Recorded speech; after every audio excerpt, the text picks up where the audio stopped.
میں دعوت سخن دیتا ہوں فضیلت الشیخ حافظ عبدالمنان الجامعی ندوی حفظہ اللہ کو، جن کا عنوان ہے ڈپریشن، اسباب اور علاج۔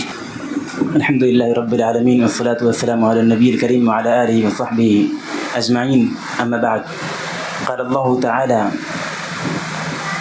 الذین آمنوا وتطمئن قلوبهم بذکر اللہ، وقال نبی صلی اللہ علیہ وسلم ان احسنکم الی ان احبکم الی واقربکم منی مجلسا یوم القیامہ احاسنکم اخلاقا۔ حاضرین، آج کے موضوع اور آج کی اس نشست میں ہم گفتگو کریں گے انشاءاللہ ڈپریشن، اس کے اسباب اور اس کے علاج کے حوالے سے کہ اس کے اسباب کیا ہوتے ہیں اور اس کے علاج کے طریقے کیا ہوں گے۔ سب سے پہلے بغیر کسی تمہید کے ڈپریشن کی تقسیم کے حوالے سے ہم یہ سمجھ لینا چاہیے کہ ڈپریشن کی دو بڑی تقسیم ہوا کرتی ہیں نفسیاتی طور پر۔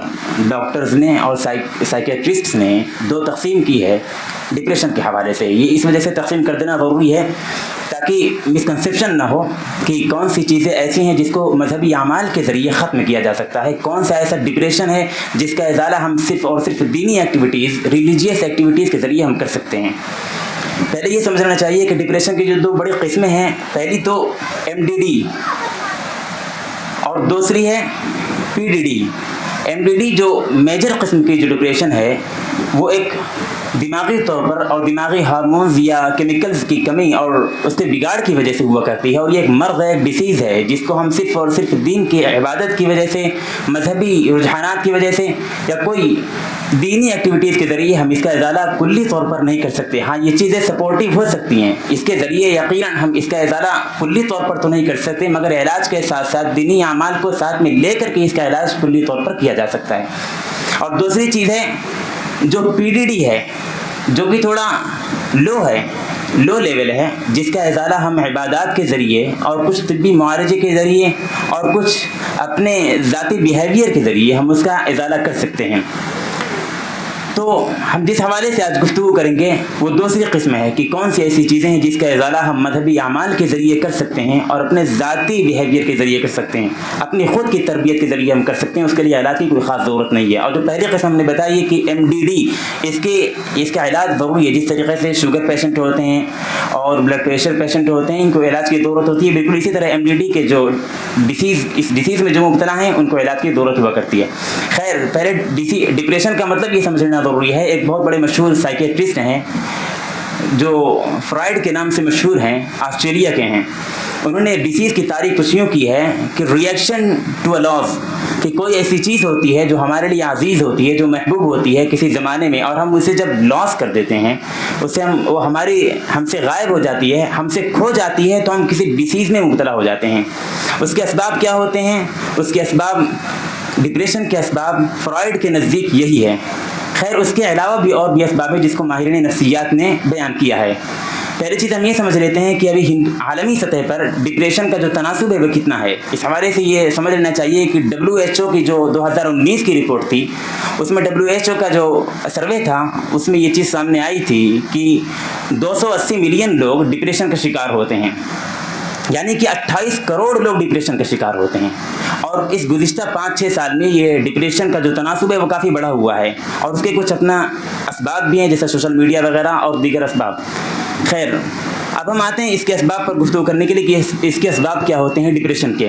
ڈپریشن کا پہلا سبب یہ ہے کہ ناگہانی واقعہ، کہ ہمارے زندگی میں کوئی ایسا ناگہانی واقعہ، کوئی ٹریجڈی واقع ہو جاتی ہے کسی زمانے میں جس کے ذریعے ہم ڈپریسڈ ہو جاتے ہیں، ڈپریشن میں پڑ جاتے ہیں، اور اس ڈیسیز کے ہم مرض میں مبتلا ہو جاتے ہیں، جس کے لیے بے انتہا طور پر ایک ذاتی طور پر اور نفسیاتی طور پر ہمیں ایک خاص قسم کا بیہیو کرنا پڑتا ہے، جس کی بنیاد پر ہم اس کا ازالہ کر سکتے ہیں۔ تو کوئی ناگہانی واقعہ، کوئی بڑی پریشانی، کوئی بڑی مصیبت ہماری زندگی میں پیش آتی ہے، جیسے کسی عزیز کا مر جانا، کسی قریب کا مر جانا، یہ ساری چیزیں سبب بنتی ہیں بسا اوقات ڈپریشن کا۔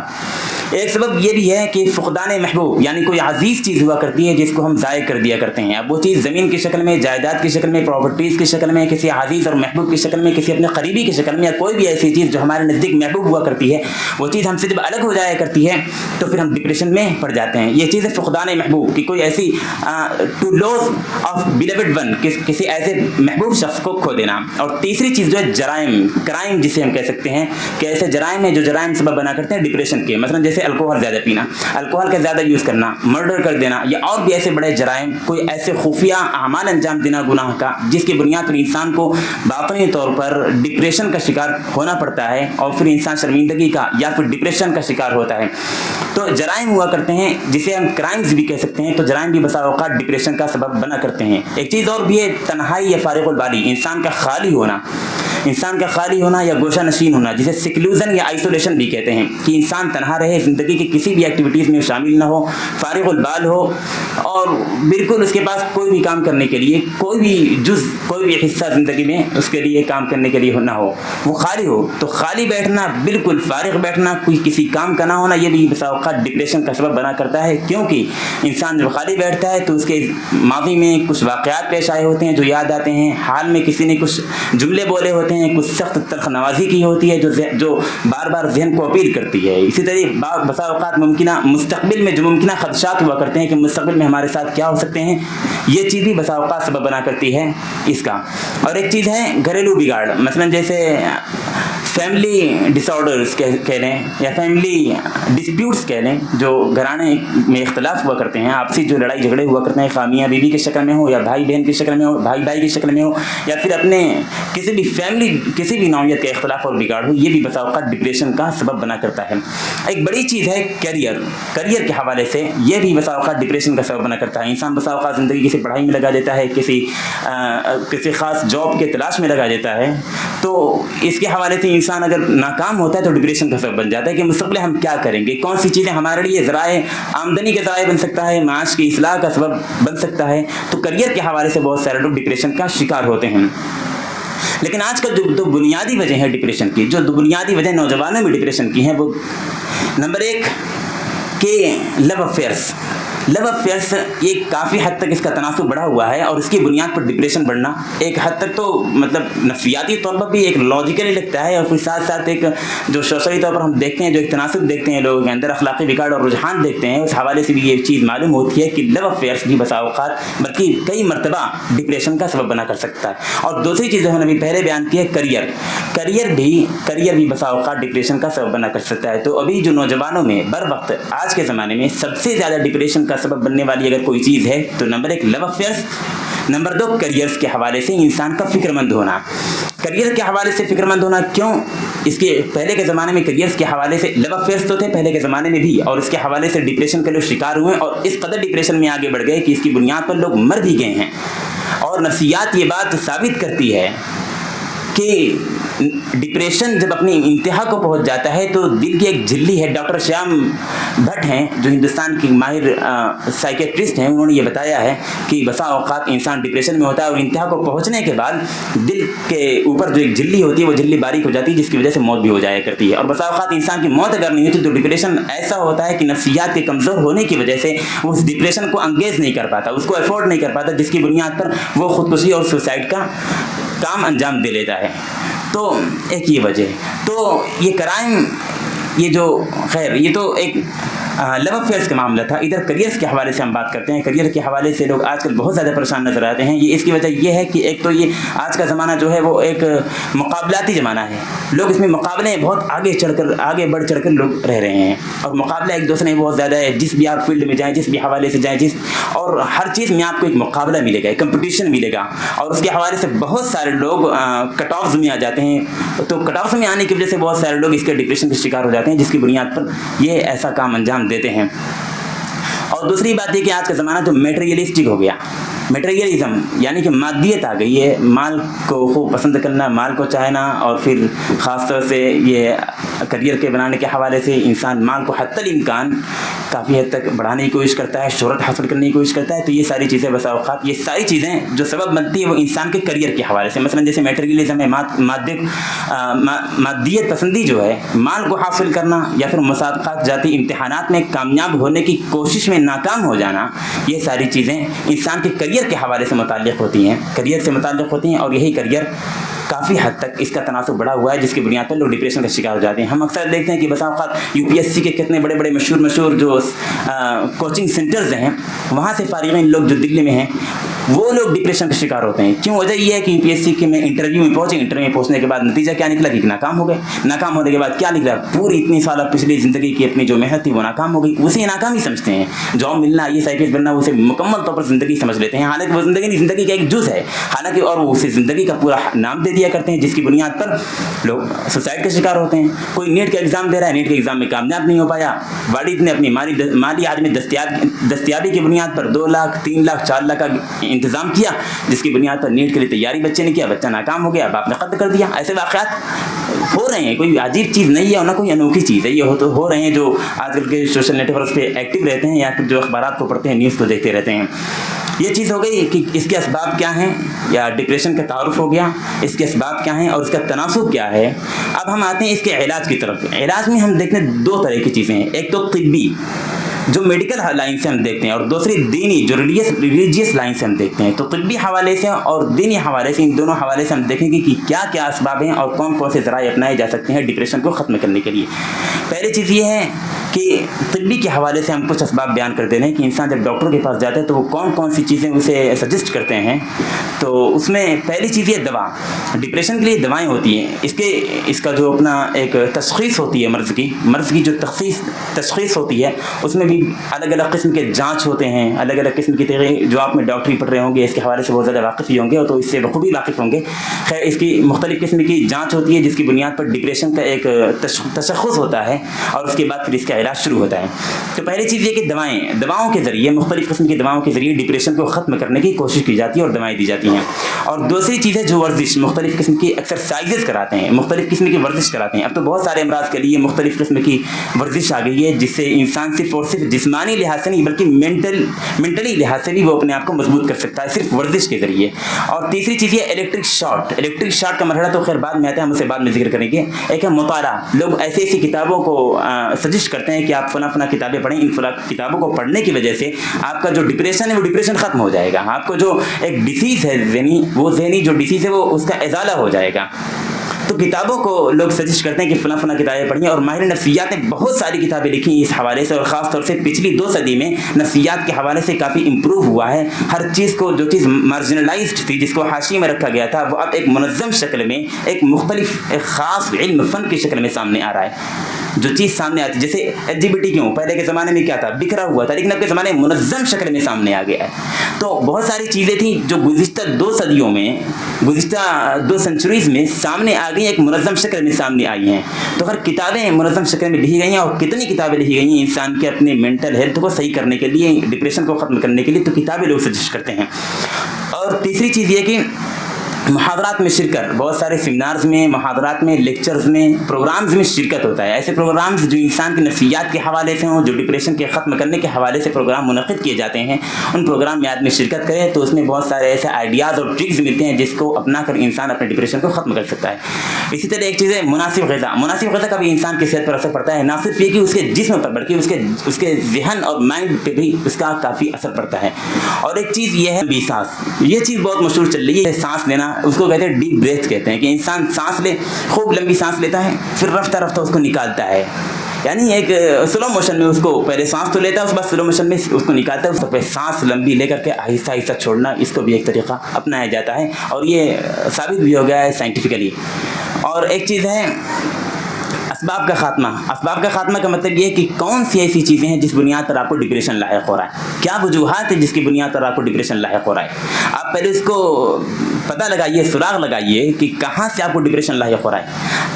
آپ اس کے اسباب کو جب پتہ لگانے تو ان اسباب کا خاتمے کا ازالہ کیجیے. مالی طور پر آپ بحرانوں کے شکار ہیں تو مالی طور پر اپنے آپ کو اصلاح کیجیے, اپنی اصلاح کیجیے. گھریلو مسائل ہیں تو گھریلو مسائل کا خاتمہ کیجیے, اور بہت سارے جو بھی اسباب ہوں ان اسباب کا آپ خاتمہ کیجیے, کیونکہ کہتے ہیں الوقایۃ خیر من العلاج, کہ انسان علاج کرے تو علاج سے بہتر ہے کہ انسان پرہیز کر لے. تو پرہیز کر لے, علاج کی ضرورت ہی نہیں پڑے گی, لیکن پرہیز نہ کرے آدمی, بہت ساری چیزیں کھاتا رہے, استعمال کرتا رہے, پھر بیماری کا شکار ہو, پھر علاج کرے. اس سے بہتر ہے کہ انسان پہلے ہی پرہیز کر لے تاکہ علاج کی نوبت ہی نہ آئے.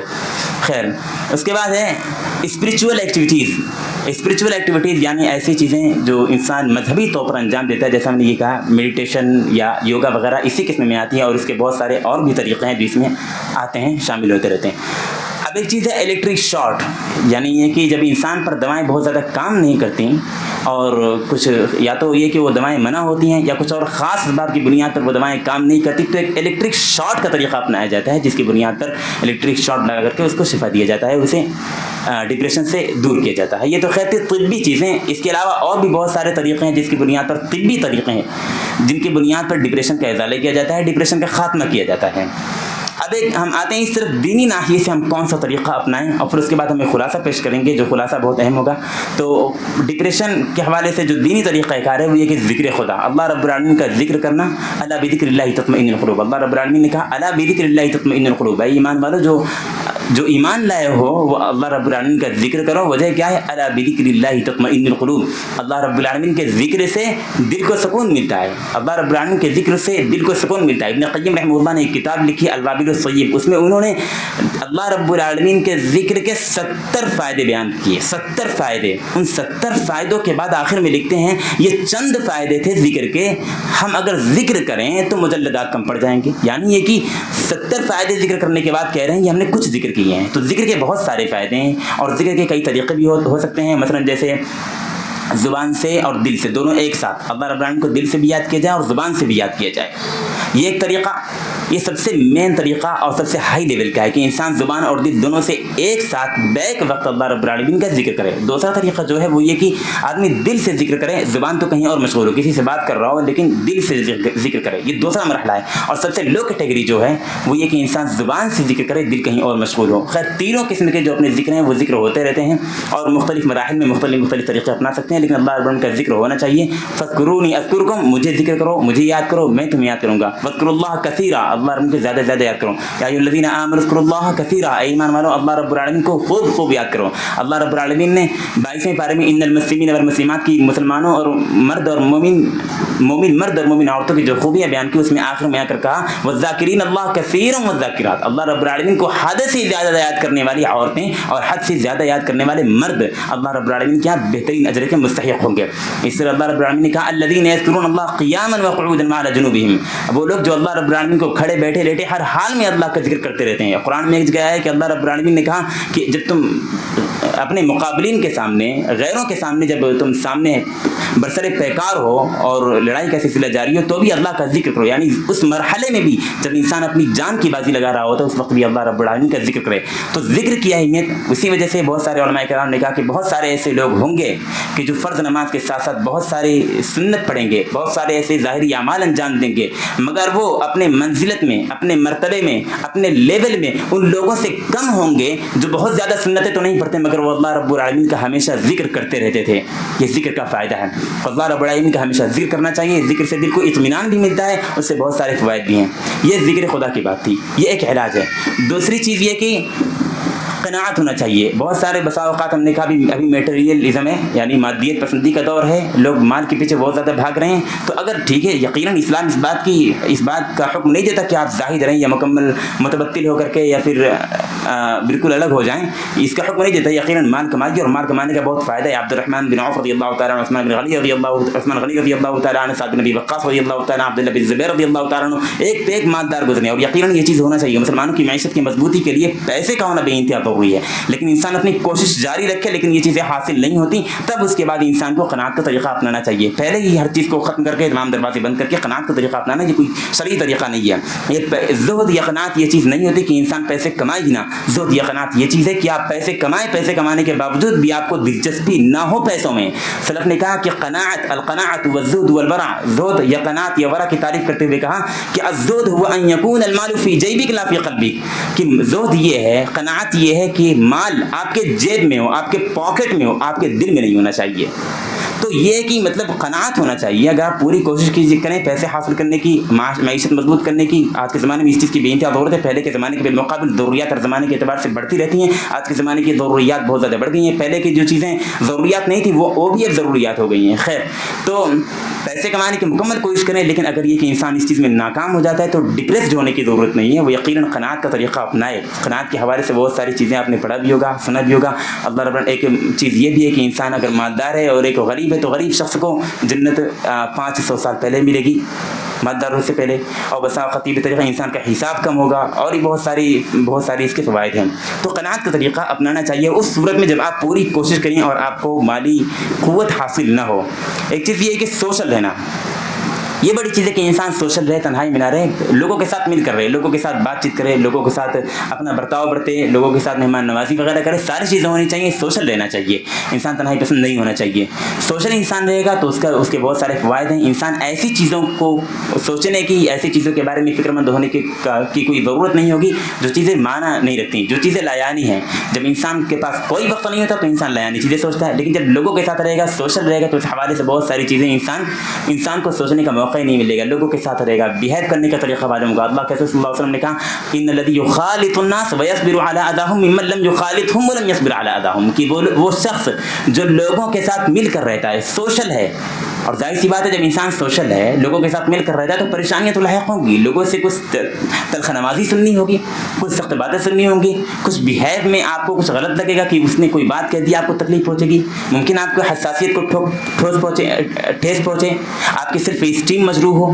تو یہ ساری چیزیں ہو سکتی ہیں, لیکن یہ کہ سوشل رہیں گی تو یہ چیزیں پہنچیں گی. تو وہی اللہ کے رسول نے کہا ان الذی یخالط الناس ویصبر علی اذاہم خیر ممن لم یخالطہم ولم یصبر علی اذاہم, کہ وہ شخص جو لوگوں کے ساتھ مل کر رہتا ہے, سوشل ہے, لیکن اور پھر ساتھ میں صبر بھی کرتا ہے, وہ اس شخص سے بہتر ہے جو سوشل نہیں ہے, جو تنہا ہے, انٹروورٹ جس کو کہتے ہیں. انٹروورٹ اگر کوئی شخص ہے, تنہائی پسند ہے, اور پھر ان کی مصیبتوں پر, لوگوں کی مصیبتوں پر صبر بھی نہیں کرتا, چونکہ جب سوشل نہیں تو مصیبت کیا پڑے گی, تو صبر بھی نہیں کرتا, لوگوں کے ساتھ مل کر رہتا بھی نہیں, وہ اس سے بہتر. یعنی کہ جو لوگوں کے ساتھ مل کر رہتا ہے, ان کی پریشانیوں پر, ان کی مصیبتوں پر صبر کرتا ہے, وہ شخص بہتر ہے بنسبت اس کے جو تنہائی پسند ہے, جو انٹروورٹ ہے. ایک چیز یہ کہ صبر و تحمل ہونا چاہیے. مثلا جیسے کوئی مصیبت, کوئی بھی پریشانی پہنچے, انسان صبر کرے. ان اللہ مع الصابرین, اللہ صبر کرنے والوں کے ساتھ ہے. صبر کرنے کا ہمیشہ تقریباً قرآن میں 70 بار ان اللہ 70 بار صبر کا لفظ آیا ہے, صابرین کا لفظ آیا ہے 70 بار. یہ صبر کی اہمیت کو بتانے کے لیے قرآن میں اگر کوئی لفظ بہت بار آتا ہے تو اس کی اہمیت کو بتانے کے لیے ہوا کرتا ہے. اسی وجہ سے لفظ اللہ قرآن میں سب سے زیادہ مرتبہ آیا ہے, اس کی اہمیت کو بتانے کے لیے. تو صبر کا لفظ 70 مرتبہ, تقریباً 70 یا 82 مرتبہ, کچھ شک ہو رہا ہے, یہ اتنی مرتبہ قرآن میں صبر و تحمل کا لفظ آیا ہے. اسی طریقے سے صبر و تحمل اگر انسان کے پاس ہوگا تو نتیجہ کیا نکلے گا؟ نتیجہ یہ نکلے گا کہ بہت ساری چیزیں ایسی جو انسان کھو دیا ہے, مثلا جیسے مال و دولت, جائیداد, کوئی مر گیا, اپنا قریبی, ان تمام چیزوں پر صبر کرے گا تو یہ ساری پریشانیاں وہ اپنا جھیل سکتا ہے, انگیز کر سکتا ہے. جیسے کہ الذین اذا اصابتهم مصیبہ قالوا انا للہ وانا الیہ راجعون, اور اس سے پہلے وبشر الذین وبشر الصابرین, اور اس سے پہلے ولنبلونکم بشیء من الخوف والجوع ونقص من الاموال والانفس والثمرات وبشر الصابرین, جن کو مال, دولت, کھیتی باڑی اور کسی قریبی میں کوئی مصیبت پہنچتی ہے اور وہ صبر کرتا ہے تو بشر الصابرین, صبر کرنے والوں کو بشارت دے دیجیے. الذین اذا اصابتهم مصیبہ قالوا انا للہ وانا الیہ راجعون, کہ جنہیں کوئی مصیبت پہنچتی ہے تو کہتے ہیں کہ ہم اللہ کے لیے اور اللہ کی طرف لوٹ کر رہیں گے. تو صبر ہونا چاہیے, تو اس سے بھی ڈپریشن کا ازالہ ہوا کرتا ہے. ایک چیز ہے کہ توبہ و استغفار ہونا چاہیے, انسان توبہ و استغفار کرے بھی. ہم نے کہا کہ ڈپریشن ہونے کے اسباب میں سے ایک سبب کیا ہے؟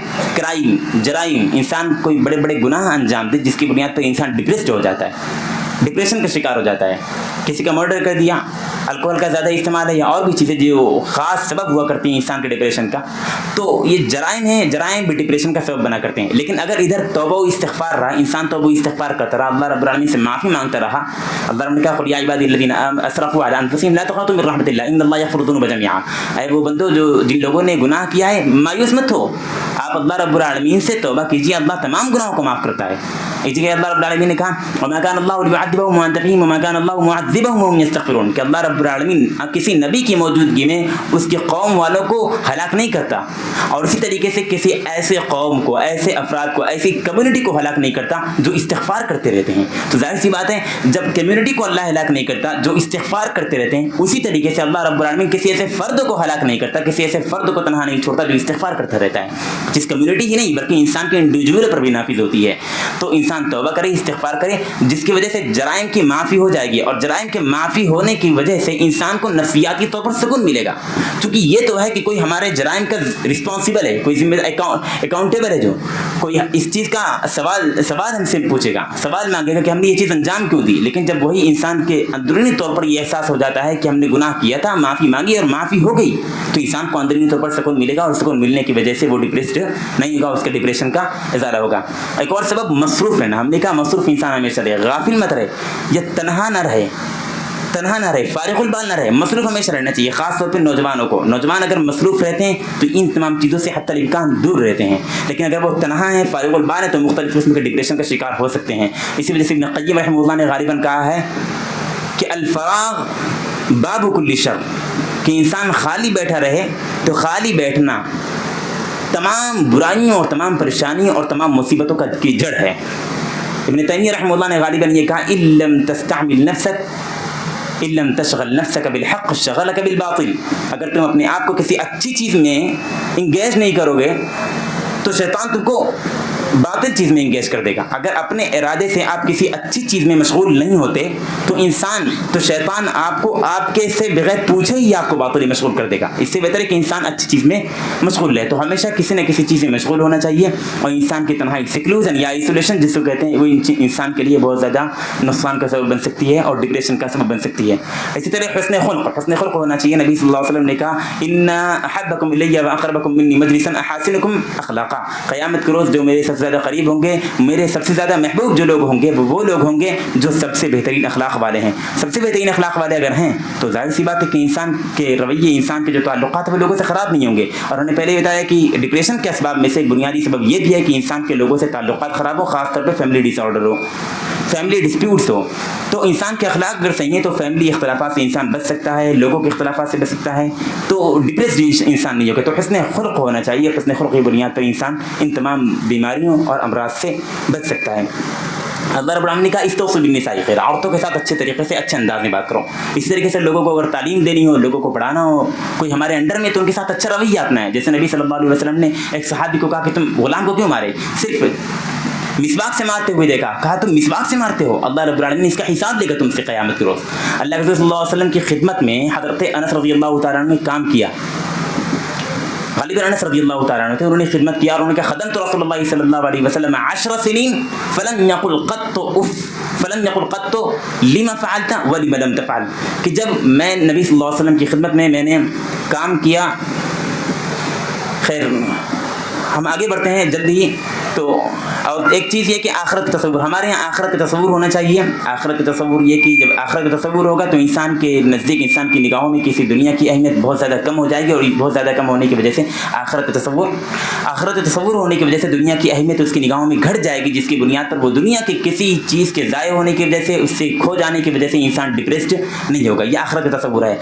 اور اسی طریقے سے غور و فکر ہونا چاہیے, نماز ہونا چاہیے. نبی صلی اللہ علیہ وسلم نے کہا ارحنا بالصلاۃ یا بلال, ارحنا بالصلاۃ یا بلال, نماز کے ذریعے ہمیں سکون پہنچاؤ اے بلال. اسی طریقے سے غور و فکر کرنا چاہیے, کنسنٹریشن ہونا چاہیے. انسان نماز پڑھتا ہے تو خشوع و خضوع کے ساتھ پڑھتا ہے, تو ایک کنسنٹریشن ہونا ہے. جیسے کہ میڈیکل نے بتایا کہ انسان یوگا کرے, ڈیپ بریتھ لے, لمبا سانس کھینچے, تو اس سے فائدہ کیا ہوتا ہے؟ اس سے فائدہ یہ ہوتا ہے کہ انسان ڈپریسڈ نہیں ہوتا. تو وہاں جو غیر اسلامی چیزیں تھیں, ڈیپ بریتھ لینا یا پھر اسی طریقے سے یوگا وغیرہ ہو گیا, میڈیٹیشن وغیرہ ہو گیا, اس کے بالمقابل ہم دین اسلام کا یہ طریقہ اپنائیں کہ ہم نماز پڑھیں. نماز میں خشوع و خضوع ہونے کی وجہ سے انسان کو سکون ملتا ہے, اور جب سکون ہوگا آہستہ آہستہ لمبی آیتیں پڑھنے کی وجہ سے انسان کا سانس جو ہے آہستہ آہستہ نکلے گا, جس کی بنیاد پر انسان کو سکون پہنچے گا. اسی طریقے سے دعا ہونا چاہیے. دعا سب سے بڑا, دعا بھی بہت بڑا وسیلہ ہے. ابن قیم رحمہ اللہ کہتے ہیں کہ میں جب حرم میں گیا اور حج کرنے کے لیے, تو اس وقت بہت سارے ڈاکٹرز تھے, لیکن مجھے بڑی پریشانیاں, بڑی مصیبتیں پہنچی, لیکن میں نے اب صرف اور صرف فاتحہ کے ذریعے اپنا سارا علاج کرایا. ایسا واقعہ ابن عثیمین کے ساتھ بھی واقعہ پیش آیا, ایسا واقعہ ابن تیمیہ کے ساتھ ہی پیش آیا, ایسا ہی واقعہ علامہ احسان الہی ظہیر کے ساتھ ہی پیش آیا. بہت سارے لوگوں کے ساتھ ایسے واقعات پیش آئے. تو دعا ہونی چاہیے, خاص طور سے اہم دعا اللہم انی اعوذ بک من الہم والحزن والکسل والجبن. یہ ساری دعائیں ہونی چاہیے کہ اللہ ہمیں غم سے, سکون سے بچا. اسی طریقے سے لا الہ الا انت سبحانک انی کنت من الظالمین. مختلف قسم کی دعائیں ہیں جو آپ دیکھ سکتے ہیں, اور دعائیں پڑھ کے آپ ڈپریشن کا ازالہ آسانی سے کر سکتے ہیں. اسی طرح درس و وعظ میں شرکت کرنا, درسوں ویسے میں شرکت کرنا یہ بھی ایک بے انتہا فائدہ مند ہے، جو ڈپریشن کے حوالے سے، ڈپریشن کے ازالے کے حوالے سے، جس میں تھوڑا روحانی طور پر دینی جو ایک قلبی جو ناحیہ ہے اس کے حوالے سے جو بات ہوتی ہے، جو گفتگو ہوتی ہے، اس ایسے پروگرامز میں شرکت کریں، ایسے لیکچرز میں شرکت کریں۔ ابن تیمیہ رحمہ اللہ کے حوالے سے ابن قیم رحمہ اللہ کہتے ہیں کہ جب ایک وقت تھا اور تاتار نے حملہ کیا، اور تاتار نے جب حملہ کیا تو اس کے حوالے سے لوگ مطلب یہ کہتے ہیں کہ اتنی اس قدر دہشت چھا گئی تھی کہ ابن اثیر لکھتے ہیں کہ جب سے تاریخ قائم ہوئی ہے تب سے لے کر اب تک کوئی ایسا واقعہ، اتنا خطرناک واقعہ پیش آیا ہی نہیں ہے۔ اور ابن اثیر جب تاریخ لکھتے ہیں تو اس میں وہ کہتے ہیں کہ اگر میں ساری حقیقت بیان کر دوں کہ تاتار نے مسلمانوں کے ساتھ کتنے مظالم کیے ہیں، یہ سارے واقعات اگر میں بیان کر دوں تو آنے والی نسل اس پر ایمان نہیں لائے گی، اس کو بلیو نہیں کرے گی، اس کو مانے گی نہیں۔ لوگ کہیں کہ ارے ابن اثیر نے تو پھینک دیا، ابن اثیر نے بہت بڑا چڑھا کر بات کر دی، اور اگر میں کم لکھوں، گھٹا کر لکھوں تو میرے زمانے کے جو علماء کرام ہیں، جو مصنفین ہیں، وہ کہیں گے ابن اثیر نے تو حقیقت کو بیان ہی نہیں کیا، تاتار کے جو مظالم تھے اس کو بیان ہی نہیں کیا۔ تو ابن اثیر بہت صبر کر لکھتے ہیں، تب جا کر کے تاریخ اتنے سامنے آتی ہے کہ ایک عورت جاتی ہے گلی میں تنہا، سارے مسلمانوں کو قتل کر دیتی ہے۔ لوگ آتے ہیں مسلمانوں کے پاس، ایک پتھر پر ایک تنہا تاتاری آتا ہے اور ایک مسلمان کا سر پکڑ کر پتھر پر رکھتا ہے اور کہتا ہے رکو 10 منٹ میں تلوار لے کر آ رہا ہوں، تمہارا گردن اڑاؤں گا، اور وہ وہیں پر پتھر پر اپنا سر رکھا رہتا ہے۔ 10 منٹ کے بعد وہ شخص ہتھیار لے کر آتا ہے اور یہ ویسے ہی پڑا رہتا ہے، ڈر کی وجہ سے، دہشت کی وجہ سے، رعب کی وجہ سے۔ یہ تاتاریوں کا وہ تسلط تھا جو آج مغرب کا، ویسٹرن کا اور یورپ کا، امریکہ کا جو تسلط آج ہم پر نہیں ہے، وہ تسلط اس زمانے میں تاتار کا تسلط تھا مسلمانوں پر۔ جس وقت مسلمان عروج پر تھے، مسلمانوں کا بالکل ڈکلائن شروع ہوا تھا، ان کا زوال بالکل شروع ہی ہوا تھا۔ اس زمانے میں ابن قیم کہہ رہے ہیں کہ جب ہم بہت زیادہ پریشان ہو جاتے، کوئی راستہ نظر نہیں آتا، بہت زیادہ ڈپریسڈ ہو جاتے، اور پھر کوئی سبیل ہی نہیں نکلتی کہ ہم کیا طریقہ اپنائیں، ابن تیمیہ کے پاس جاتے۔ ابن تیمیہ، ہم ابن کثیر اور دیگر لوگ موجود ہوتے ہیں، ہمارے سامنے ابن تیمیہ درس کرتے تو خدا کی قسم ایسا لگتا کہ کچھ ہوا ہی نہیں ہے۔ یہ اہل ایمان کا درس ہوتا تھا، ایسا لگتا کچھ ہوا ہی نہیں۔ تاتار کے زمانے میں ابن قیم کا یہ بات کہنا کہ ابن تیمیہ ایسا درس دیتے جس کی بنیاد پر ایسا لگتا کہ گویا کہ ہمارے زمانے میں کوئی مسئلہ ہوا ہی نہیں ہے۔ تو اسی وجہ سے درس اور دینی مجالس میں شرکت کرنے کا ایک فائدہ یہ بھی ہوا کرتا ہے، اور اس کا اثر عمومی طور پر اخلاص کی بنیاد پر بھی ہوا کرتا ہے، شخصیت کی بنیاد پر بھی ہوا، اللہ رب العالمین اثر بھی ڈالا کرتا ہے، خاص طور پہ جو ایکسیپٹ کرتے ہیں، جو سنتے ہیں سامعین کے اپنے قلبی، اپنے رجحانات کی بنیاد پر بھی ہوا کرتا ہے۔ اللہ جس کے دل میں ہدایت کی خوشبو پاتا ہے، اللہ اسے ہدایت دے دیتا ہے۔ اسی طریقے سے ابن تیمیہ رحمہ اللہ نے کیا کہا، جب اس میں تھے، یعنی کہ آخرت کا تصور، ہم نے بتایا کہ آخرت کا تصور بھی بسا اوقات ان تمام چیزوں کے ازالے کا سبب بن سکتا ہے۔ آخرت کا تصور ہے تو دنیا کی جتنی بھی چیزیں ہم سے ضائع ہو رہی ہیں ان پر ہم ڈپریسڈ نہیں ہوں گے، ان پر ہم پریشان نہیں ہوں گے۔ اسی حوالے سے ابن تیمیہ رحمہ اللہ کو جب جیل میں ڈالا گیا اور جیل میں ایک لمبی مدت گزارے اور لوگوں نے ان پر مظالم کیے، ابن تیمیہ پر جب خوب ظلم کیا، ابن تیمیہ زج کھا گئے، خوب تکلیف برداشت کی۔ جب بالآخر میں کچھ انگیز نہ ہوا تو کچھ بولنے کے لیے ایک لفظ نکلا، تو صرف یہ لفظ نکلا کہ تم مجھے کیا کر سکتے ہو؟ کیا تم مجھ سے میرے دل کا ایمان چھین سکتے ہو؟ کیا تم مجھ سے میرے دل کا ایمان چھین سکتے ہو؟ اور اسی طرح یہ بھی کہا گیا کہ جب ان کو پریشان کیا گیا تو ان کی زبان سے یہ لفظ نکلا کہ کیا تم مجھ سے وہ جنت چھین سکتے ہو جس کا وعدہ اللہ نے مجھ سے کیا اور جس کی محبت میرے سینے میں موجود ہے؟ تو اس کا فائدہ ہوا کرتا ہے۔ اب درس میں، اسلامی درس میں، دینی درس میں شرکت کرنے کا ایک فائدہ یہ بھی ہوا کرتا ہے۔ یہ بات یہاں ختم ہو گئی۔ ایک خلاصہ کے طور پر ہم یہ بات کہہ دینا چاہ رہے ہیں کہ جہاں ایک ہم نے کہا کہ MDD کا جو طریقہ ہے، جو مطلب ایک ہائی لیول کا جو ڈپریشن ہے، اس کے لیے علاج تو ضروری ہے، خیر اس کی ایک قسم ہے، وہ مکمل طور پر نہیں، لیکن اس کی MDD کی ایک خاص قسم ہے جس کے لیے علاج بے انتہا ضروری ہوا کرتا ہے دیگر بیماریوں کی طرح۔ لیکن ایسے ڈپریشن جو عمومی طور پر ایک نارمل انسان کو، نارمل شخص کو ہوا کرتا ہے کسی خاص واقعے کی بنیاد پر، اس کا اظہار ہم ان چیزوں کی بنیاد پر کر سکتے ہیں۔ خیر جو چیزیں طب میں موجود ہے، جو میڈیکل سائنس میں موجود ہے، اس کے حوالے، اس کے بالمقابل اس کا کوئی متبادل چیز اگر دین میں موجود ہو اور وہی فائدہ حاصل ہو رہا ہو تو کیوں نہ ہم دین کے طریقے کو اپنائیں تاکہ اس میں دو فائدہ ملے، ایک تو دنیاوی فائدہ، دوسرا اخروی فائدہ۔ مثلا جیسے یہ طبی طریقے وہ کون اپنا رہے ہیں؟ ویسٹرن کے لوگ اپنا رہے ہیں، ویسٹ کے لوگ اپنا رہے ہیں، مغربی اور یورپ کے لوگ اپنا رہے ہیں، جہاں الحاد اور زندقہ ہے، جہاں خدا پر ایمان نہیں ہے، جہاں ایتھیزم ہے، جہاں اگنوسٹکس لوگ زیادہ ہیں، وہاں پر لوگ غیر مذہبی طریقہ اپنا رہے ہیں، چونکہ وہاں انہیں مذہب میں بلیو ہی نہیں ہے، اور یہاں مشرق میں، ایسٹ میں یہاں لوگ مذہب پر بلیو کرتے ہیں، تو یہاں ان کے پاس ایک طریقہ موجود ہے۔ مثلا جیسے وہ کیا کہتے ہیں، وہ کسی کام کو کرنے کے لیے، ہمت دینے کے لیے وہ ایک طریقہ، ایک لفظ استعمال کرتے ہیں۔ ایک لفظ کیا استعمال کرتے ہیں؟ سیلف کانفیڈینس رکھیں، سیلف کانفیڈینس رکھیں، سیلف کانفیڈینس۔ لیکن اسلام کیا کہتے ہیں؟ تمہاری کیا ہے اس کی، تم کر کیا سکتے ہو؟